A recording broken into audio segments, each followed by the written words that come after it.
श्री कृष्ण कहते हैं कि भक्ति में अगर मन लगने लगे तो समझ ले कि आपने भगवान को नहीं बल्कि भगवान ने आपको चुना है।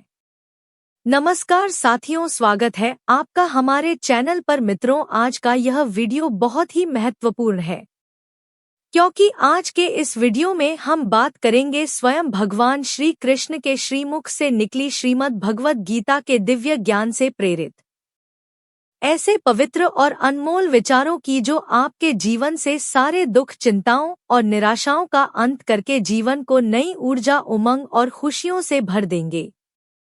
श्रीमद् भागवत गीता सिर्फ एक धर्म के लिए नहीं है, बल्कि इसे धरती के हर इंसान को पढ़ना और समझना चाहिए ताकि वह अपनी जिंदगी में सुख, शांति और सफलता को प्राप्त कर सके। कहा जाता है कि जिस घर में गीता का पाठ हर रोज पढ़ा जाता है या सुना जाता है, उस घर में भगवान श्री कृष्ण स्वयं आते रहते हैं। मित्रों, अगर आप भगवान श्री कृष्ण के इस बहुमूल्य ज्ञान का लाभ अधिक से अधिक लेना चाहते हैं तो श्रीमद् भगवद गीता से प्रेरित इस ज्ञान को पूरा अंत तक सुने और इन विचारों को आप हर रोज सुबह और रात में सोने से पहले जरूर सुने।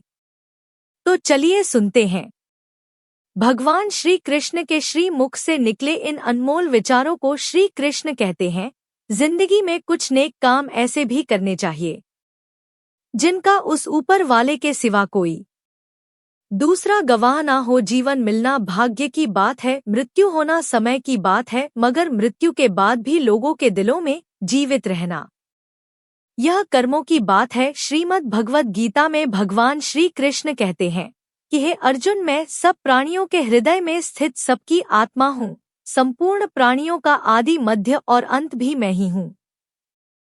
मैं ग्रहों में सूर्य हूँ, वेदों में सामवेद हूँ, देवों में इंद्र हूँ, इंद्रियों में मन हूँ, मैं ब्रह्मा हूँ, मैं विष्णु हूँ, मैं महेश हूँ, जलाशय में समुद्र हूँ, पर्वतों में मैं हिमालय हूँ। इस संपूर्ण संसार में तुम जो कुछ भी देख पाते हो सब मैं ही हूँ। श्री कृष्ण कहते हैं, यह संसार ही माया है, यह संसार मुझसे ही उत्पन्न हुआ है। मैं ही इसका पालन पोषण करता हूँ और मैं ही इस सृष्टि का विनाश भी करता हूँ। मैं भूत, वर्तमान और भविष्य के सभी प्राणियों को जानता हूँ, लेकिन वास्तविकता में मुझे कोई नहीं जानता। कान्हा कहते हैं, सब्र कोई कमजोर नहीं होती, बल्कि यह वह ताकत होती है जो सभी में नहीं होती। दुआएं कभी खाली नहीं जाती, बस सही वक्त पर कबूल होती है। मनुष्य अपने विश्वास से निर्मित होता है, जैसा वह विश्वास करता है वैसा ही वह बन जाता है। हर चीज की नकल की जा सकती है, लेकिन चरित्र और व्यवहार नहीं। अपनी सोच को काबू में रखिए, क्योंकि आपकी सोच ही असलियत का रूप लेगी। अगर नियत अच्छी हो तो नसीब कभी बुरा नहीं होता। वक्त बनाने वाले को जरा सा वक्त देकर देखो, वह आपका वक्त बदल देगा। दिमाग में विचारों की भीड़ जितनी कम होगी, जिंदगी का सफर उतना ही आसान होगा। मन का झुकना भी बहुत जरूरी है, सिर्फ सर झुकाने से भगवान नहीं मिलते। अगर आप उन बातों और परिस्थितियों की वजह से चिंतित हो जाते हैं जो आपके नियंत्रण में नहीं है, तो इसका परिणाम समय की बर्बादी और भविष्य का पछतावा है। आप दुख पर ध्यान देंगे तो हमेशा दुखी रहेंगे, आप सुख पर ध्यान देंगे तो हमेशा सुखी रहेंगे, क्योंकि आप जिस पर ध्यान देते हैं वही चीज सक्रिय हो जाती है। श्रीमद् भगवद गीता में भगवान श्री कृष्ण कहते हैं कि जिस तरह प्रकाश की ज्योति अंधेरे में चमकती है, ठीक उसी प्रकार सत्य भी चमकता है। इसलिए मनुष्य को हमेशा सत्य की राह पर चलना चाहिए। मृत्यु एक अटल सत्य है जिसे कभी बदला नहीं जा सकता है। इस संसार का जब से निर्माण हुआ है तब से जन्म मृत्यु का चक्र चलता आ रहा। कोई मनुष्य चाहे लाख चीजें जान ले, चाहे वह पूरे जगत को जान ले, लेकिन अगर वह स्वयं को नहीं जानता तो वह अज्ञानी है। कान्हा कहते हैं, अगर कोई आपको ठुकरा दे तो बुरा मत मानना, क्योंकि वे वास्तव में आपकी कीमत नहीं जानते। बुरा वक्त गुजर जाता है, बस ऊपर वाले को हमारा सब राजमाना होता है। चेहरे पर हमेशा मुस्कान का यह मतलब नहीं कि जीवन में संघर्ष नहीं, बस ऊपर वाले पर भरोसा ज्यादा है। जिंदगी में अगर कुछ बड़ा करना है तब दो चीजें हमेशा याद रखना कि जो खोया है उसका गम नहीं, जो पाया है वह भी किसी से कम नहीं। खराब तबीयत से व्यक्ति उतना कमजोर नहीं होता, उससे ज्यादा वह नकारात्मक विचारों से थकता है। जिंदगी में हम कितने सही और कितने गलत हैं, यह सिर्फ दो ही शख्स जानते हैं, परमात्मा और दूसरी हमारी अंतरात्मा। नकारात्मक विचारों को अपने मन में प्रवेश करने की अनुमति ना दो, क्योंकि यही वह चीज होती है जो हमारा आत्मविश्वास कम कर देती है। कामयाबी कुछ नहीं, बस एक नाकामयाब व्यक्ति के संघर्ष की कहानी होती है। आपके खिलाफ होने वाली बातों को खामोशी से सुन लीजिए।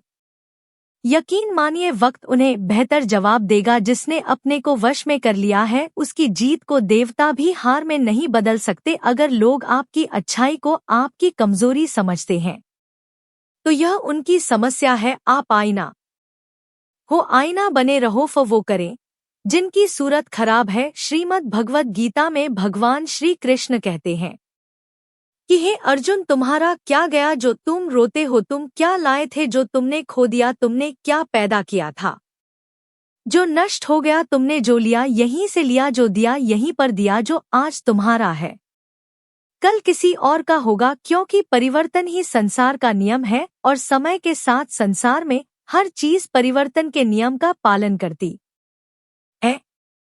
भगवान श्री कृष्ण कहते हैं कर्म योग ही वह योग है जिसके माध्यम से हम अपनी जीवात्मा से जुड़ पाते हैं। कर्म योग हमारे आत्मज्ञान को जागृत करता है। इसके बाद हम न केवल अपने वर्तमान जीवन के उद्देश्यों को बल्कि जीवन के बाद की अपनी गति का पूर्वाभास प्राप्त कर सकते हैं। इस योग में कर्म के द्वारा ईश्वर की प्राप्ति की जाती है। श्रीमद् भागवत गीता में कर्म योग को सर्वश्रेष्ठ माना गया है।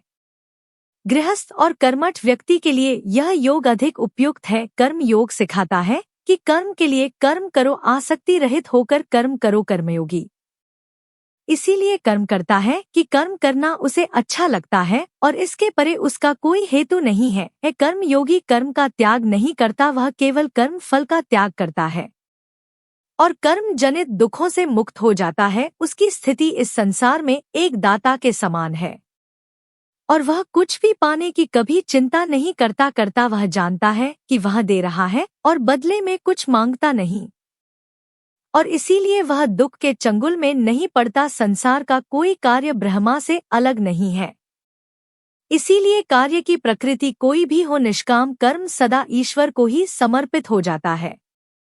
हे अर्जुन, पुनर्जन्म का कारण वासनाओं या अतिरिक्त कामनाओं का संचय है। कर्म योगी कर्म फल के चक्कर में ही नहीं पड़ता, आता वासनाओं का संचय भी नहीं होता। इस प्रकार कर्मयोगी पुनर्जन्म के बंधन से भी मुक्त हो जाता है। भगवान श्री कृष्ण कहते हैं मनुष्य का मन वायु की तरह चंचल है। यह मन ही है जो मनुष्य को काम वासनाओं की तरफ भटका रहता है। अगर जीवन को सफल बनाना है तो मन पर काबू करना बहुत जरूरी है। मन को वश में करने से दिमाग की शक्ति केंद्रित होती है, जिससे कार्यों में सफलता मिलने लगती है। गीता के अनुसार जिस व्यक्ति ने अपने मन पर काबू पा लिया वह मन में पैदा होने वाली बेकार की चिंताओं और इच्छाओं से भी दूर रहता है। साथ ही वह व्यक्ति अपने लक्ष्य को भी आसानी से प्राप्त कर लेता है। अगर मन को वश में नहीं करोगे तो वह तुम्हारा सबसे बड़ा शत्रु बन जाएगा। भगवान कहते हैं जो मनुष्य सुख और दुख में शांत रहता है, जिसके राग भय और क्रोध नष्ट हो गए हैं, जो मनुष्य शुभ और अशुभ वस्तु को पाकर ना प्रसन्न होता है और ना द्वेष करता है, जिन्होंने अपनी इंद्रियों को वश में कर लिया है, वह स्थिर बुद्धि मनुष्य मुनि के समान है। ऐसा मनुष्य स्थिर चित्त और इंद्रियों को वश में करके ज्ञान द्वारा परमात्मा को प्राप्त करके हमेशा संतुष्ट रहता है। क्रोध मनुष्य को नरक की ओर ले जाने वाला द्वार है। क्रोध करने से व्यक्ति का मन अशांत हो जाता है और उसकी स्मरण शक्ति भ्रमित हो जाती है। स्मृति में विभ्रम होने से उसकी बुद्धि नष्ट हो जाती है और फिर व्यक्ति का पतन हो जाता है। भगवान श्री कृष्ण कहते हैं मनुष्य को क्रोध करने से बचना चाहिए, कितना भी गुस्सा आए स्वयं को शांत रखने का प्रयास करें। श्री भगवान कहते हैं, जिस प्रकार समुद्र की स्थिति अचल है, भारी से भारी आंधी तूफान आने पर या अनेक नदियों के जल प्रवाह उसमें प्रविष्ट होने पर भी वह अपनी स्थिति से विचलित नहीं होता, मर्यादा का त्याग नहीं करता, उसी प्रकार परमात्मा के स्वरूप में स्थित योगी की स्थिति भी सर्वथा अचल होती है। बड़े से बड़े सांसारिक सुखों दुखों का सहयोग वियोग होने पर भी उसकी स्थिति में जरा भी अंतर नहीं पड़ता। वह योगी परमात्मा में नित्य निरंतर अटल और एक रस स्थित रहता है। जो मनुष्य संपूर्ण कामनाओं को त्याग कर ममता रहित, अहंकार रहित और मोह रहित होकर विचरण करता है, वही मनुष्य शांति को प्राप्त कर पाता है। कान्हा कहते हैं, जो दर्द आज सह रहे हो आगे चलकर वही तुम्हारी ताकत बनेगा। मुसीबत में अगर मदद मांगना हो तो सोचकर मांगना, क्योंकि मुसीबत थोड़ी देर के लिए ही होती है और एहसान जिंदगी भर का तजुर्बे उम्र से नहीं बल्कि हालातों से आते हैं। जमाने में आए हो तो जीने का हुनर भी रखना, दुश्मन से कोई खतरा नहीं, बस अपनों पर नजर रखना। रात भर गहरी नींद आना इतना आसान नहीं, उसके लिए दिन भर ईमानदारी से जीना पड़ता है। अपनी कमियों को सिर्फ हम दूर कर सकते हैं और कोई नहीं, बाकी सब केवल इनका फायदा उठाना जानते हैं। समय के पास इतना समय नहीं कि वह आपको दोबारा समय दे सके। जो बदला जा सके उसे बदलिए, जो बदला ना जा सके उसे स्वीकार कीजिए और जो स्वीकारा ना जा सके उससे दूर हो जाइए। लेकिन खुद को खुश रखिए, वह भी एक बड़ी जिम्मेदारी है। जब हम अपने रिश्तों के लिए वक्त नहीं निकाल पाते तब वक्त हमारे बीच से रिश्ता निकाल देता है। जो आपकी बुराई करते हैं उन्हें करने दो, क्योंकि बुराई वही करते हैं जो बराबरी नहीं कर सकते। झूठ भी कितना अजीब है, ना खुद बोलो तो अच्छा लगता है और दूसरे बोले तो गुस्सा आता है। अगर खुश रहना चाहते हैं तो लोगों की बातों पर कम और अपने विचारों पर ज्यादा ध्यान दें। भगवान पर विश्वास बिल्कुल उस बच्चे की तरह करो जिसको हवा में उछालो तो वह हंसता है, डरता नहीं, क्योंकि वह जानता है कि आप उसे गिरने नहीं दोगे। श्रीमद् भगवद गीता में भगवान श्री कृष्ण कहते हैं कि हे अर्जुन, मेरा इन तीनों लोकों में ना तो कुछ कर्तव्य है और ना ही मुझे कोई वस्तु प्राप्त करने योग्य है, फिर भी मैं कर्म करते हुए अपने कर्तव्य का निर्वाह करता हूँ। हे पार्थ, यदि मैं कर्मों को करने में सावधानी ना बरत तो बड़ा अनर्थ हो जाएगा, क्योंकि मनुष्य सब प्रकार से मेरे ही मार्ग का अनुसरण करते हैं। यज्ञ से बचे हुए अन्न को खाने वाले श्रेष्ठ पुरुष सब पापों से मुक्त हो जाते हैं और जो पापी लोग अपना शरीर पोषण करने के लिए ही अन्न पकाते हैं वे तो पाप को ही खाते हैं। अर्थात जो लोग ईश्वर को याद किए बिना अपने जिंदा रहने में ही लगे रहते हैं उन्हें चोर समझना चाहिए। केवल ज्ञान ही एक ऐसा अक्षय तत्व है जो कहीं भी किसी भी अवस्था में और किसी भी हाल में मनुष्य का साथ नहीं छोड़ता। धरती पर जिस प्रकार मौसम में बदलाव आता है उसी प्रकार जीवन में भी सुख दुख आता जाता रहता है। युद्ध हो या जीवन सफलता केवल 3 शस्त्रों से प्राप्त होती है, धर्म, धैर्य और साहस। कान्हा कहते हैं, सेवा सबकी कीजिए मगर आशा किसी से मत रखिए, क्योंकि सेवा का सही मूल्य भगवान ही दे सकता है। इंसान नहीं नियत साफ हो तो एक लौटा जल भी कबूल है, वरना दिखावे के तो 5 भोग भी फिजूल है। कहाँ मिलता है कोई ऊपर वाले के सिवा समझने वाला, जो भी मिलता है बस समझा कर चला जाता है। भगवान के फैसले पर कभी शक मत करना। अगर सजा मिल रही है तो कोई गलती भी अवश्य ही होगी। अगर आप सही हो तो कुछ सही साबित करने की कोशिश ना करो, बस सही बने रहो। गवाही खुद वक्त देगा, वहां बैठकर रोना बहुत सुकून देता है। जहां कृष्ण के सिवाय कोई और सुनने वाला ना हो, जितना इंतजार वह आपसे करवा रहा है ना समय आने पर वह इतना देगा कि संभाल भी नहीं पाओगे। मित्रता आवश्यक है, संबंध भी आवश्यक है, परंतु जीवन की कठिन परिस्थिति यह दर्शाती है कि अकेले रहने की कला का आना भी आवश्यक है। हम बड़े नहीं हैं, हमारे पीछे जो ताकत है वह बड़ी है। जिंदगी में इतना सफर करने के बाद एक बात तो सीख ली है मैंने कि उस गली में कभी अपना कदम भी मत रखना जहाँ के लोग आपकी कदर नहीं करते। अब तो भरोसे से भी भरोसा उठ गया है, क्योंकि जिस पर सबसे ज्यादा भरोसा था उसको ही भरोसा तोड़ देखा है। कदर करो उस इंसान की जो तुम्हारे सबसे ज्यादा नजदीक है। जो नजदीक भी नहीं आना चाहते उनका तो ख्याल करना भी छोड़ दो। उसे लौटना होगा तो लौट आएगा। कदर तो उसकी करो जिसे तुमसे दूर जाने में भीड़ लगता है, या कस्में वादे सब झूठ होते हैं, क्योंकि सबसे ज्यादा कसम वही खाते हैं जो सबसे ज्यादा झूठ बोलते हैं। दीपक का जीवन इसीलिए वंदनीय नहीं है कि वह जलता है, बल्कि इसी यह वंदनीय है कि वह दूसरों के लिए जलता है, दूसरों से नहीं जलता। कान्हा कहें जीवन में कभी मौका मिले तो किसी के लिए सारथी बनना, स्वार्थी नहीं, किससे कब और कितना बोलना है। अगर तुमने यह समझ लिया तो तुम अपनी जिंदगी के सार्थक बन चुके हो। कामयाबी और नाकामयाबी दोनों जिंदगी के हिस्से हैं और दोनों ही स्थायी नहीं हैं। जिंदगी की आधी शिकायतें यूं ही दूर हो जाएगी अगर लोग एक दूसरे के बारे में बोलने की जगह एक दूसरे से बोलना सीख जाएंगे।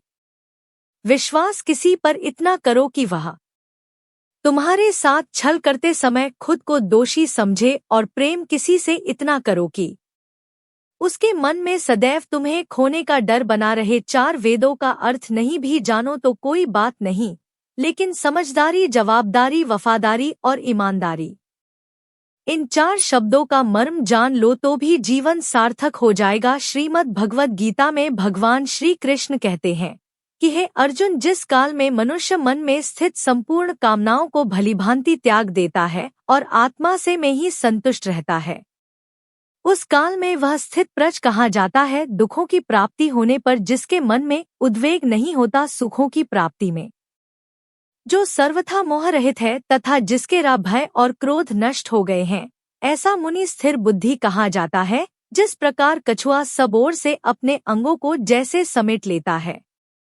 वैसे ही जब पुरुष इंद्रियों के विषय से इंद्रियों को सब प्रकार से हटा लेता है, तब उसकी बुद्धि स्थिर है। ऐसा समझना बुद्धि युक्त पुरुष पुण्य और पाप दोनों को इसी लोक में त्याग देता है, अर्थात उनसे मुक्त हो जाता है। हे अर्जुन, जिस काल में तेरी बुद्धि मोह रूपी दलदल को भली भांति पार कर जाएगी, उस समय तू सुने हुए और सुनने में आने वाले इस लोक और परलोक संबंधी सभी भोगों से वैराग्य को प्राप्त हो जाएगा। हे पार्थ, धर्म से भरा हृदय धर्म का परामर्श देता है और अधर्म से भरा हृदय अधर्म का परामर्श देता है। कान्हा कहते हैं दुष्ट लोगों की भलाई कभी नहीं करनी चाहिए, क्योंकि बिच्छू को आप कितना भी प्यार कर लो फिर भी वह डंक ही मारेगा। श्री कृष्ण कहते हैं लोग तुम्हारी कदर तभी करेंगे जब तुम भी उन्हें उन्हीं की तरह नजरअंदाज करना सीख जाओगे। जिन्हें उधार लेने और दूसरों से एहसान लेने की आदत होती है, वह हमेशा तनाव में घिरे रहते हैं।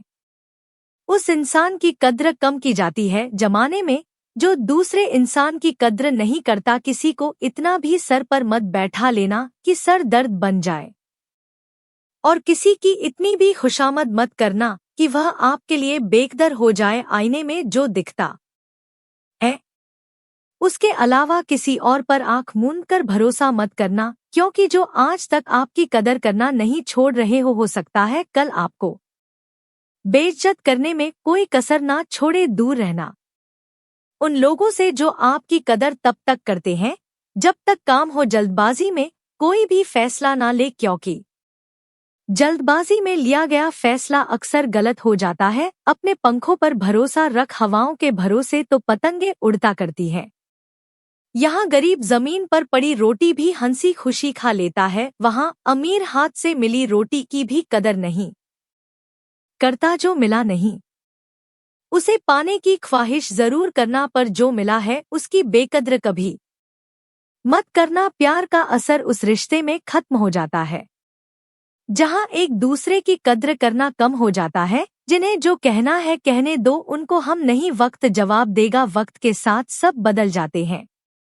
यार प्यार और हालत भी क्यों भरोसा करता है, तू गैरों पर जबक चलना है, अपने ही पैरों पर जिन्हें नींद से प्यार है। वह सुहाने सपने देखते रहते हैं, पर जिनने सपनों की कदर है उन्हें नींद तक नहीं आती। जहां रहने के लिए घर मिल जाए पर घर के लोगों से कदर ना मिले, ऐसे घर पर रहने से अच्छा सड़क पर रहना है। श्रीमद् भगवत गीता में भगवान श्री कृष्ण कहते हैं कि हे अर्जुन, जो ना कभी हर्षित होता है, ना किसी से द्वेष करता है, ना शोक करता है, ना कामना करता है, जो शुभ और अशुभ संपूर्ण कर्मों का त्यागी है, वह ज्ञानी मनुष्य मुझको अति प्रिय है। मुझे पाने के 3 तरीके हैं, ध्यान योग, ज्ञान योग और कर्म योग, और इन सब में कर्म योग सबसे प्रधान है। जिस प्रकार मनुष्य अपने पुराने वस्त्रों को त्याग कर नए वस्त्र धारण करता है, ठीक उसी प्रकार आत्मा पुराने व्यर्थ शरीर को त्याग कर नए शरीर को धारण करता है। यही प्रकृति का नियम है। अगर बोलने में कोई त्रुटि हुई हो तो उसके लिए माफ करिएगा। आपको यह जानकारी अच्छी लगी हो तो कमेंट में जय श्री कृष्ण जरूर लिखें।